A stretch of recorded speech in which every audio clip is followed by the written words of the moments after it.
Deixa eu colocar duas questões para ti aí. Esse ferrovia,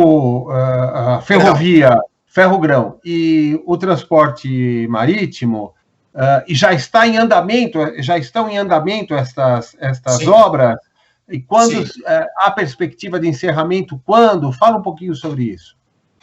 Roberto, hoje o que eu vejo em conversa, em reunião, em trabalhos aí com as empresas nacionais e internacionais que eu atuo, nós estamos falando de em torno de 250 bilhões de reais de investimento, isso daí até 2025, sendo que 60 bilhões, 50 bilhões é para a ferrovia, ou seja, então eu estou dando aí um time até 2025, ok?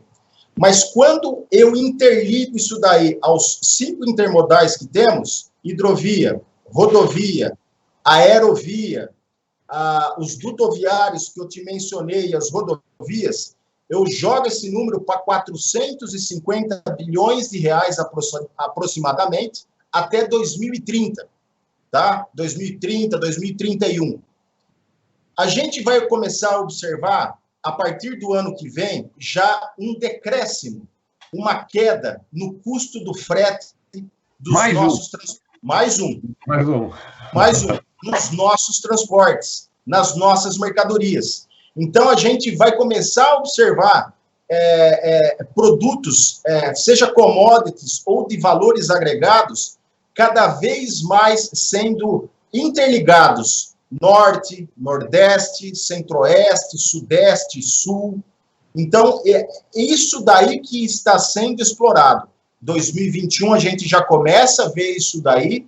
Então, aqueles $40 que eu mencionei por tonelada de ração, por tonelada de grãos, perdão, já pode vir para 35, $30. Ou seja, são vários bilhões de dólares que a gente consegue agora a absorver com a diminuição do nosso custo de frete, podendo escoar a nossa produção com uma maior eficiência. Então, eu estou colocando uma janela aí 2024, 2025, por aí. Tá, você é um homem da terra, né? Me permite até brincar, o teu sotaque não nega isto, né? Muito orgulho. Meus pais, eu fui criado nisso daí, fui criado. Não tem coisa melhor do que a gente poder ter orgulho do nosso passado, ainda mais do brasileiro que põe o pé na terra, literalmente falando, né? Que sabe o preço do arroz de verdade, né? Sabe quanto custa plantar, colher, tal, e por aí vai, né? Sem dúvida. Em vista disso, você nesse ambiente de contatos e tal, você sente também um clima, digamos, de otimismo que começa a chamar novos investimentos? Seus colegas de ação falam, pô, acho que nós vamos agora pensar num novo negócio a partir desta sinalização que está acontecendo na infraestrutura? Sim, Roberto. Eu percebo esse otimismo acontecendo. Não existe um país forte sem uma indústria forte, sem uma indústria rica. E quando eu falo em indústria, dentro dessa indústria, eu estou falando de logística também, tá? Sim. Seja a logística reversa, que eu falei um pouquinho para você, nada mais é que uma logística interligada, reversa, cheio de tecnologia. Estou falando de uma logística 4.0 dentro de uma indústria 4.0. Isso daí, eu estou falando em termos físicos, nós falamos agora. Tá? Trilhos, dormentes, rodovias, asfalto, isso é uma questão física. Mas por detrás disso, nós estamos para descobrir logo se a gente vai fazer parte do 5G, seja com os Estados Unidos, seja com a Europa, seja com a Ásia. Então, tudo isso está dentro desse grande chapéu.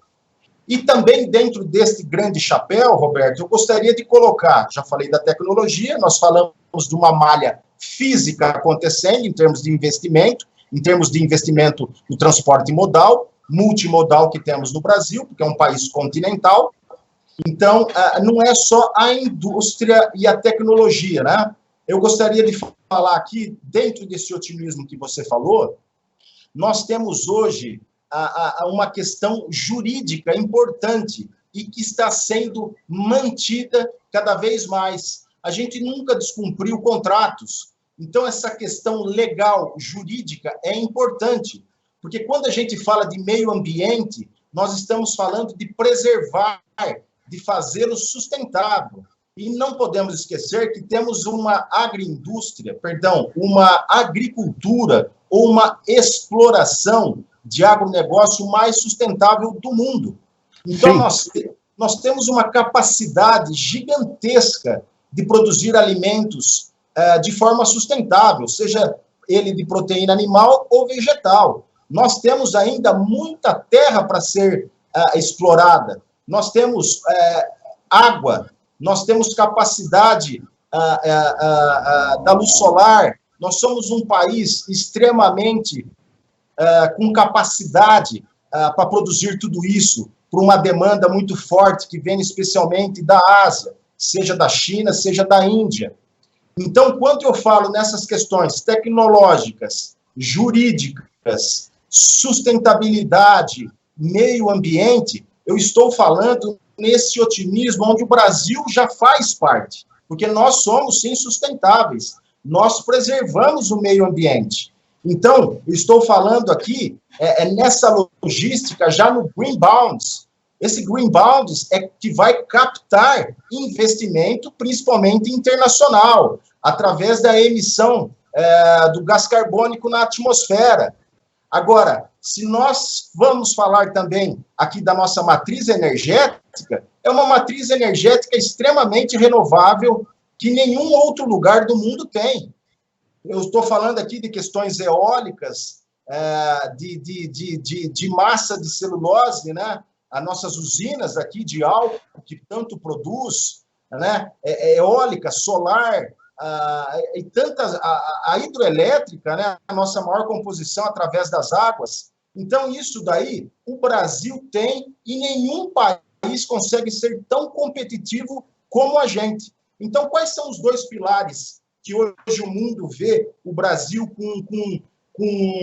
com respeito e, ao mesmo tempo, um certo medo, já que a gente cada vez mais é um player nesse jogo, né, internacional muito grande em termos de alimentos? Se a gente conseguir ter essa eficiência logística que o ministro Tarcísio tanto busca e trabalha, e se nós estamos falando de matriz energética extremamente sustentável, enquanto o mundo fala de exploração de energia solar e de hidrogênio, seja através dos seus caminhões que dirigem sozinho e tudo mais, a gente consegue ter esses dois componentes de uma forma muito competitiva em relação ao mundo. Então, e atendendo às demandas internacionais, né, que são fortes nisso, né? Exatamente, e que a gente consegue, então, ser muito mais atraente do que os Estados Unidos. Os Estados Unidos também produz bem, não só dentro da fazenda, mas também fora da fazenda. Dentro da fazenda, nós somos imbatíveis. O que nós temos que melhorar é fora da fazenda. Então, todo esse cenário que eu te mostrei, a gente se mostra realmente cada vez mais otimista. Eu queria esclarecer para a nossa audiência, né, que o querido Adriano quando ele diz que a nossa agricultura é sustentável, né, e a nossa ministra Tereza Cristina também está dando um show de bola nessa área, né? Vale lembrar que nos últimos 20... Não pode esquecer a sul-mato-grossense, a ministra Tereza, uma apaixonada profissional do setor e que faz um brilhante trabalho junto com o ministro Tarcísio. E depois eu quero que você faça o contato com a ministra, que eu quero entrevistá-la, tá? Para a gente falar sobre isso. Tá? Porque, assim, nos últimos 25 anos, a agricultura no Brasil cresceu na produção em cerca de 350%. Só que a área cultivada cresceu só 30%. Ou seja, nós estamos produzindo muito mais, usando muito menos terreno.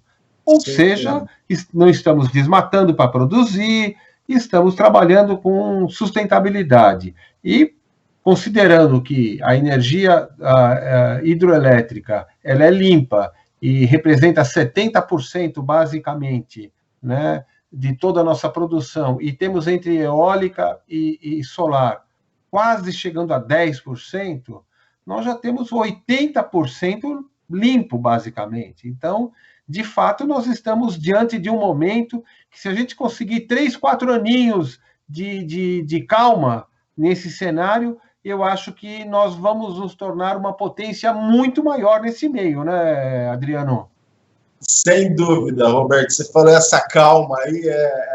Nós temos os componentes políticos no Brasil, isso daí desde a época do meu pai falava. Ok, né? Se a gente puder, essa calmaria, essa estabilidade que você falou é de extrema importância, Roberto, porque eu não tenho dúvida que é o agronegócio que vai nos colocar entre as 5 maiores potências do mundo. Então, é o agronegócio que nos levará a galgar uma qualidade de vida maior, não só para os produtores do agronegócio, mas para toda a sociedade em geral, né? Nós temos agroindústrias cada vez mais pujantes no nosso país, né? Então, você falou dos pilares essenciais. A matriz energética renovável que temos, nós sabemos produzir muito bem a proteína animal, a proteína vegetal. O que nos faltava essa eficiência em termos logísticos, em termos de transporte, seja ele por ar, por terra ou por água. A gente alcançando isso nos próximos anos, eu não tenho dúvida que em 2027 para frente, o Brasil se torna a 6ª, 5ª potência no mundo em termos de produção interna bruta, né? E me diz uma coisa, Adriano, quando nós falamos em infraestrutura, nos dias de hoje estamos falando de internet, né? E Sim. Estamos falando de uma geração de agricultores que substitui, por conta da idade, uma geração mais antiga que não tinha esta ferramenta e que também tinha uma certa dificuldade de lidar com isso. Você tem sido contratado para fazer estudos de grandes empresas para avaliar o mercado como um todo. Como é que você está enxergando a demanda da internet nesses ambientes para o pequeno e médio agricultor? Porque no grande a gente sabe que, obviamente, essas empresas estão estruturadas. Como é que você está enxergando isso nesse ambiente, digamos, do pequeno e médio produtor? Roberto, como produtor rural que sou, meu velho pai já dizia, produziu muito frango, meu pai, muito frango de corte, muita matriz pesada, matriz leve. Ele não viu isso. Eu já consigo ver.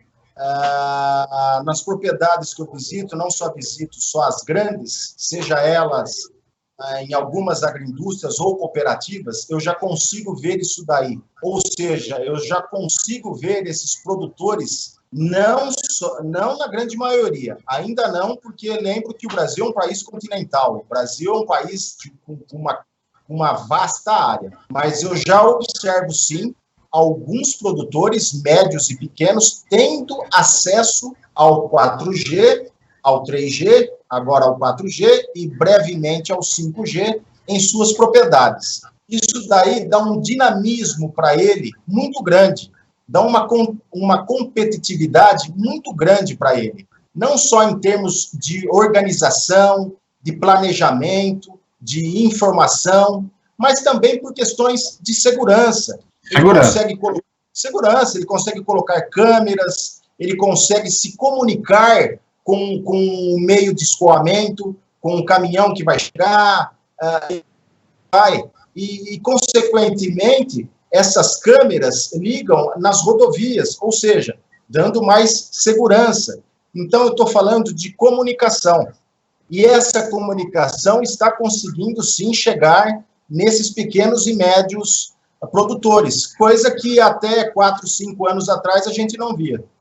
E, Adriano, quando você fala de segurança, me ocorreu o seguinte também.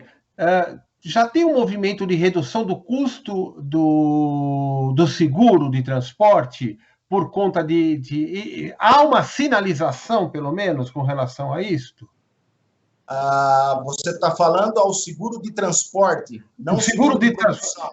Não, o seguro de transporte, por enquanto, por conta de que, estando os veículos em velocidade normal, em estradas mais bem pavimentadas, você gera mais segurança em toda a malha, em toda a distribuição. Ainda é cedo para falar sobre isto? Redução do crime, de roubo de carga? Fala um pouquinho sobre isto. Isso ainda é um pouco cedo, mas num prazo de 2, 3, 4 anos, eu acredito que vai ficar muito mais visível. Porque isso não é apenas uma questão de malha, é uma questão de comunicação, é uma questão de tecnologia.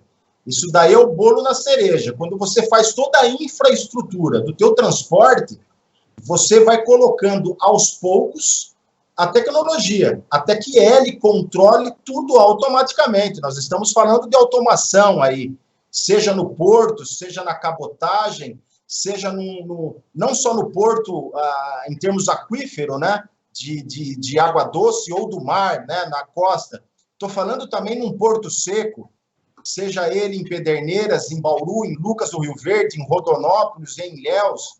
Então, isso tudo é tecnologia, é ela que vai nos dar essa comunicação. Então, eu consigo fazer com que haja, através de câmeras infravermelhas ou não, eu consigo visualizar esse tempo de transporte, os momentos de descanso da mercadoria e do empregador, do trabalhador, para com tudo isso.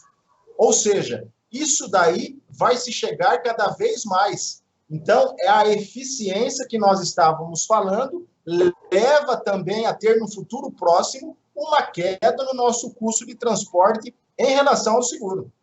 Tá.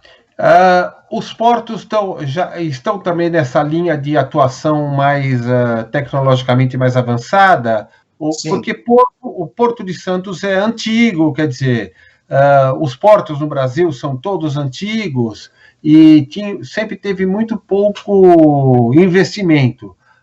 Como é que você está enxergando esse cenário? Olha, Roberto, a rodovia é a mais fragilizada nisso daí, tá? Quando a gente fala quando a gente fala em aeroportos, quando a gente fala em portos, nós estamos falando em algo que já acontece, tá?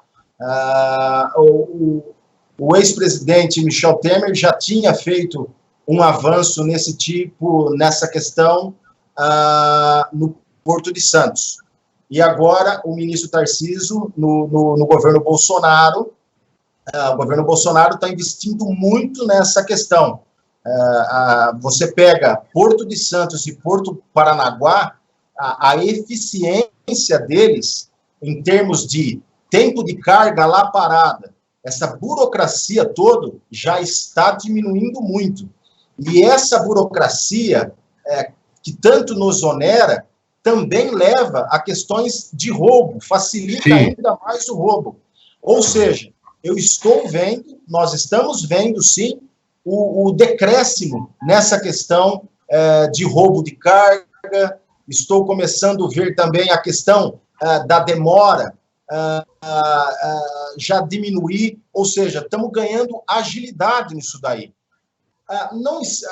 Quando a gente fala de concessões no passado, de leilões, Roberto, a gente tinha um grave erro. Qual era, para mim, nessa questão de concessões e de leilões, o maior erro que havia lá? A gente não atrelava o investimento à demanda. A partir do momento que entrou essa composição demanda na questão do investimento nas nossas concessões e nos nossos leilões, isso tornou para o investidor, seja nacional ou internacional, muito mais atrativo. Muito mais atrativo. E lá atrás eu também falei na questão jurídica, com aporte jurídica, para que cumpramos isso daí, seja ela dando toda a equação, todo um ambiente satisfatório para esse investidor, quando a gente fala de questões também de moeda, né, de oscilações do dólar e tudo mais, a gente cria um ambiente extremamente positivo para o nosso país. Porque imagina a demanda que esses empresários do setor de proteína animal e vegetal estão tendo. Já há muito tempo eles estão tendo isso. Agora é a hora do setor privado, o governo, fazer com que haja esse ambiente favorável para sermos extremamente competitivos cada vez mais. Então, eu dei o exemplo dos portos, que são os principais portos aqui, né? Santos, maior porto da América Latina. Então, eu vejo, sim, essa questão da tecnologia presente. É lógico que ainda vai crescer muito essa questão tecnológica. Como eu falei para você, estamos aguardando aí alguns acontecimentos, porque envolve aí uma segurança nacional, essa questão de tecnologia 5G. Tem alguns países nórdicos que já utilizam até a tecnologia 6G, né? Então, isso tudo está interligado. E isso envolve também a segurança, não só de carga, né, Roberto? Envolve segurança das pessoas, né? Das pessoas também.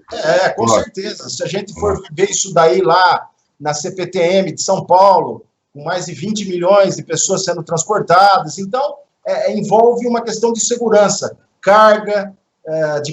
segurança do transporte coletivo das pessoas e por aí vai, né? Sim. Eu queria também esclarecer para o nosso amigo que acompanha a nossa programação que os portos de Roterdã, Antuérpia, eles possuem atrasos de 5% a 7% das cargas.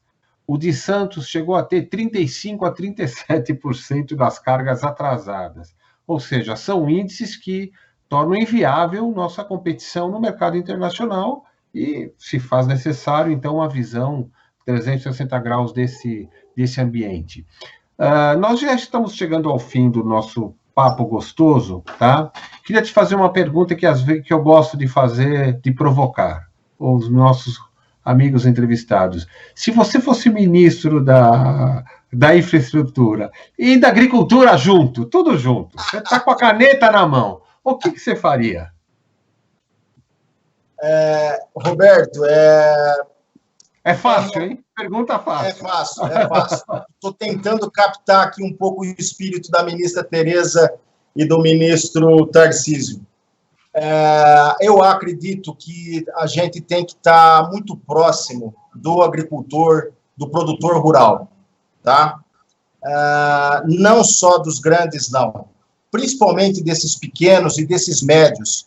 A gente tem que ouvi-los, porque são eles que, de alguma maneira, leva a comida aos pratos dos brasileiros e aos milhões e milhões, quase bilhões de pessoas no mundo. Então, quando a gente consegue escutá-los, a gente conseguir perceber a necessidade deles, a gente vai estar conseguindo fazer um país mais eficiente, mais justo, mais sustentável, através do trabalho. E através do trabalho, né? Que isso é importante. Sempre. Através do trabalho. O Brasil é um país extremamente rico em todos os seus aspectos, seja ele geográfico, seja ele de clima, seja ele através da tua cultura, da sua miscigenação. A gente só tem que fazer o arroz e feijão. É o trabalho de casa. A gente tem que ser eficiente aqui dentro. Parar de colocar alguns empecilhos. A gente tem muita coisa boa nesse país. A gente tem tudo para abastecer todo o nosso globo terrestre. Eu queria aproveitar o programa para te dizer o seguinte: eu estou desenvolvendo um trabalho de educação 4.0, um grande pesquisador desta área, né? Que é o Cassiano, brilhante, um professor do ITA, enfim. E nós queremos, o Sustentabilidade tem na sua história o compromisso de levar informação para os rincões do Brasil, e graças a Deus temos levado para o mundo, e temos uma audiência fora do Brasil bem, bem grande. E depois eu queria conversar com você a respeito de pequenas cidades, onde a gente pode inserir informações educacionais com as prefeituras, que é o nosso compromisso de levar a bandeira da educação para formar uma geração nova, e para isso depois vou te telefonar e bater um papo, depois que você conseguir entrevista com a ministra, tá?